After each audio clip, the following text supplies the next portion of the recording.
Hello बच्चों, कैसे हो? बढ़िया। पढ़ाई चल रही है? अभी तक जो करा है सारा रिवाइज कर लिया?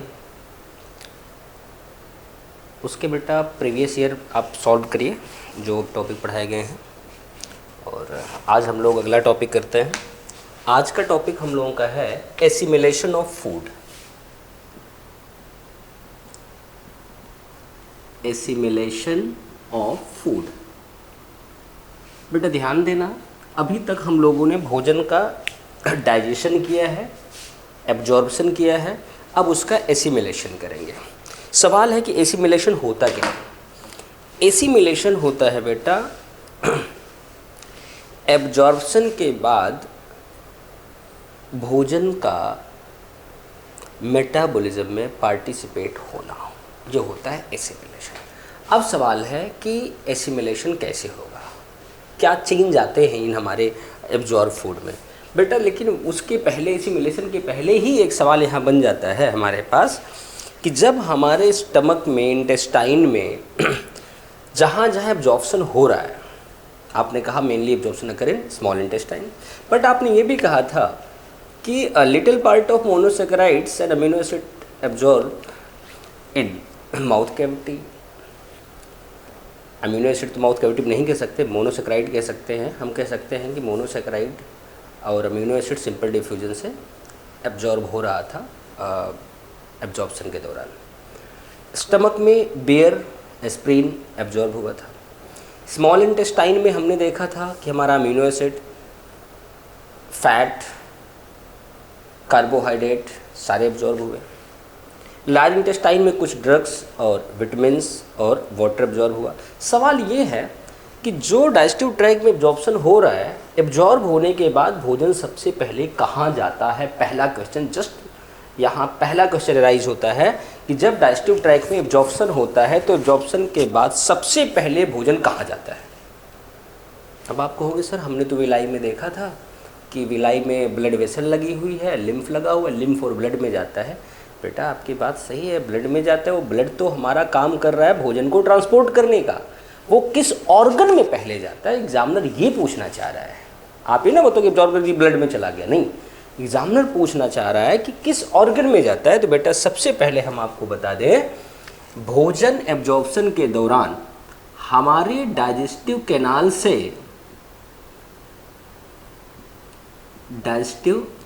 से सबसे पहले पहुंचता है लीवर में। कहाँ पहुंचता है? लीवर में। ध्यान देना, लीवर में। अब ध्यान दे रहे हैं, मैं एक बात बताने चल रहा हूँ। डाइजेस्टिव कैनाल में जहाँ जहाँ एब्जॉर्प्शन हो रहा था, आपने देखा एब्जॉर्ब हुआ भोजन कहाँ गया? ब्लड में। अब वो जो ब्लड वेसल है जो इसको भोजन ले जाएगी, यहाँ ले जाएगी, अर्थात भोजन को पोर्ट करेगी। बेटा ध्यान देना, ऑर्गन से हमेशा अराइज करता है वेन। क्या अराइज करता है? वेन।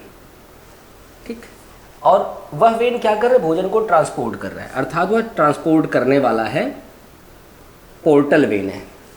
ट्रांसपोर्ट करता है, पोर्टल वेन है। लेकिन किसको दे रहा है? लीवर को दे रहा है। लीवर की साइंटिफिक वर्ड क्या है? हिपैटिक। तो हो जाएगा हिपैटिक पोर्टल वेन। क्या नाम हो गया? Hepatic portal vein. बिल्कुल सही बात है बेटा कि डाइजेस्टिव कैनाल से हिपैटिक पोर्टल वेन नाम की ब्लड वेसल निकलती है जो सारे एब्जॉर्ब फूड को कहाँ ले जाती है? लीवर में। कहीं से भी एब्जॉर्प्शन हो डाइजेस्टिव कैनाल में, सबसे पहले कहाँ पहुँचेगा? लीवर में। बेटा अब लीवर में हमें क्या क्या मिल रहा है? यहाँ हमें मिल रहा है मोनोसेकेराइड्स। आपको पता है भोजन जब डाइजेस्ट होकर कार्बोहाइड्रेट हमारा मोनोसेकेराइड में बदलेगा तभी एब्जॉर्ब होगा। आपको पता है हमारे पास ग्लूकोज, फ्रक्टोज, गैलेक्टोज मोनोसेकेराइड्स होती है, एब्जॉर्ब होकर आती है। अर्थात यहाँ पे हमारे पास मोनोसेकेराइड्स एब्जॉर्ब होकर आ गए। इसके अलावा जो प्रोटीन का था वो क्या हुआ? अमीनो एसिड, ये एब्जॉर्ब होकर गया। और क्या एब्जॉर्ब होकर जाएगा यहाँ से? फैट, जो कि आपने पता था मिसल्स के रूप में गया था फैट। इसमें ग्लिसरॉल और फैटी एसिड होगा। तो ये सारी चीज़ें लीवर को पहुंच गई। अब हमारे पास ये तीन कंपोनेंट हैं, अर्थात हमारे पास है कार्बोहाइड्रेट का एसिमिलेशन, प्रोटीन का एसिमिलेशन और फैट का एसिमिलेशन, हमें 3 एसिमिलेशन पढ़ने हैं। ठीक, चलो देखते हैं बेटा।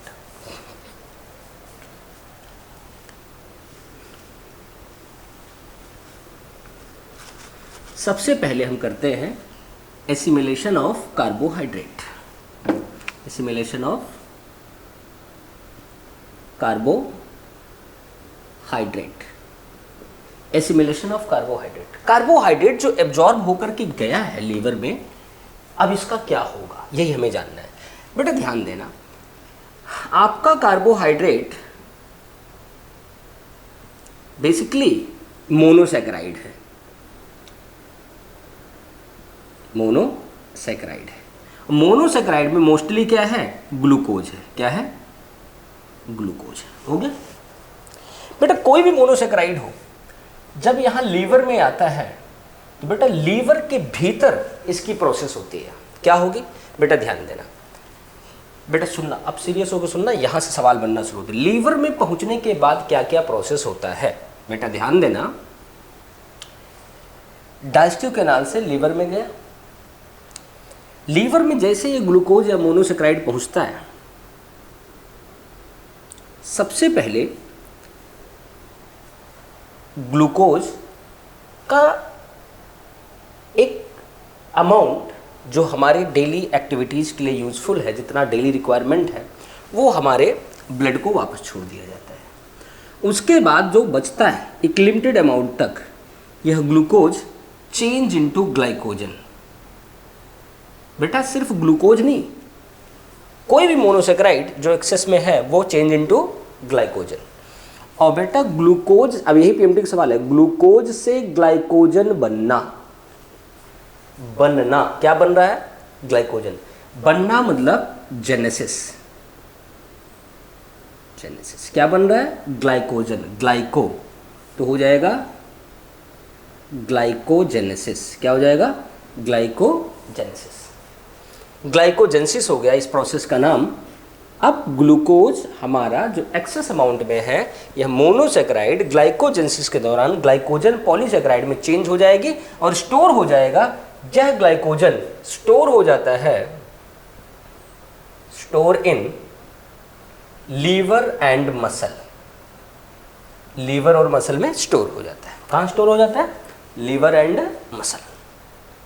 बेटा लीवर वाला कहाँ यूज होगा, मसल वाला कहाँ यूज होगा। अब देखो, आपने खाना खाया, डाइजेस्ट हुआ, एब्जॉर्ब हुआ, आगे लीवर में आ गया और आपके ब्लड में कुछ ग्लूकोज है, कुछ एक्सेस जो था आपने क्या किया, ग्लाइकोजन में कन्वर्ट करके लीवर में रख लिया। अभी होगा क्या, क्या रोज रखा जाएगा, नहीं बेटा सुनो, होगा क्या कि अब आपको सुबह से हो गया, शाम खाना खाया, आपको भोजन नहीं मिला, अब आपको भूख लगी, भूख, हंगर। तो उस दौरान अगर आपको खाना नहीं मिलता है तो यह ग्लाइकोजन फिर से रिलीज होकर टूट करके ग्लूकोज में कन्वर्ट हो जाता है। अब ग्लाइकोजन टूटता है, क्या टूटता है, ग्लाइकोजन टूटता है, ग्लाइकोजन का लाइसिस होगा, हो जाएगा ग्लाइकोजेनोलाइसिस। ये क्या हो गया, ग्लाइकोजेनोलाइसिस हो गया।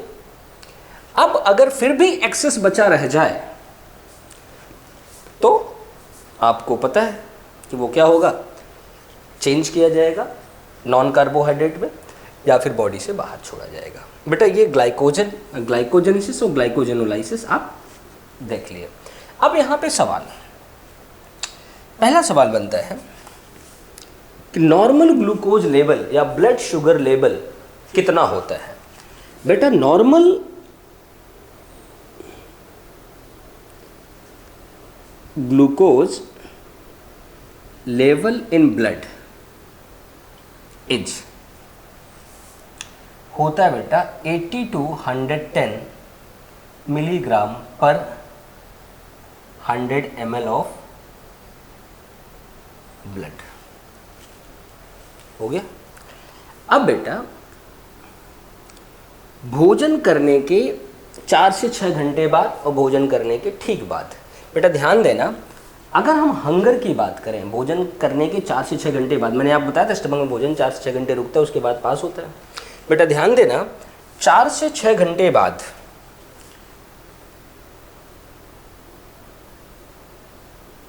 ग्लूकोज लेवल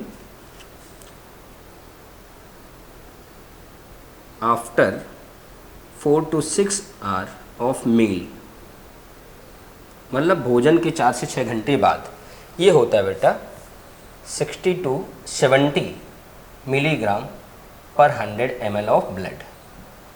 जैसे 60-70 आता है आपको भूख लग जाती है। और अब है glucose level just after meal, just after meal, भोजन करने के 10 मिनट मैक्सिमम आधे घंटे तक ये हो जाता है कितना, 120 से 140 मिलीग्राम पर 100 ml ऑफ ब्लड। ये हो जाता है आपका ग्लूकोज लेवल। ठीक, ये आपका ग्लूकोज लेवल हो गया।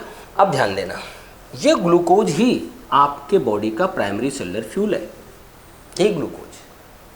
इसीलिए ग्लूकोज डायरेक्ट यूज हो रहा है और जो एक्स्ट्रा बच रहा है स्टोर हो रहा है, जब यूज होना है तो दोबारा वापस आ रहा है। ग्लाइकोजन डायरेक्ट पार्टिसिपेट नहीं कर सकता, ग्लूकोज ही पार्टिसिपेट करेगा। बेटा ये प्राइमरी सेलुलर फ्यूल होता है हमारी बॉडी का, किसी भी लिविंग सेल का प्राइमरी सेलुलर फ्यूल क्या होता है, ग्लूकोज या कार्बोहाइड्रेट।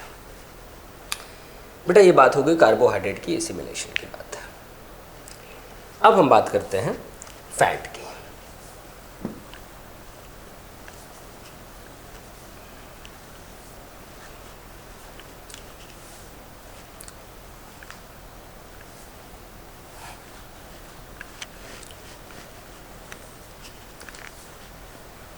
Assimilation of fat.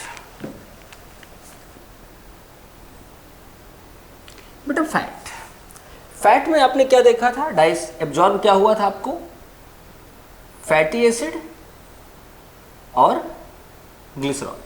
बेटा ध्यान देना, एब्जॉर्ब होकर के जब ये लीवर में आते हैं तो ये फैटी एसिड और ग्लिसरॉल चले जाते हैं कहाँ पर, हमारे अकॉर्डिंग फैट बनाने के लिए चले जाएंगे कहाँ पर, लिपोजेनेसिस में।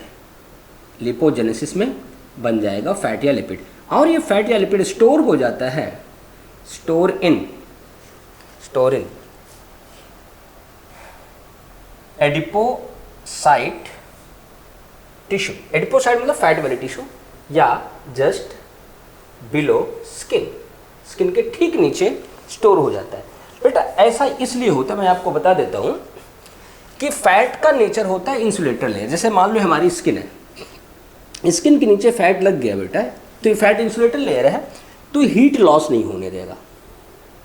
जहाँ पर बेटा किसी भी एनिमल में जहाँ ये फैट लेयर जितनी मोटी होगी, विंटर सीजन में उसको ठंड नहीं लगे क्योंकि हीट लॉस नहीं होगा।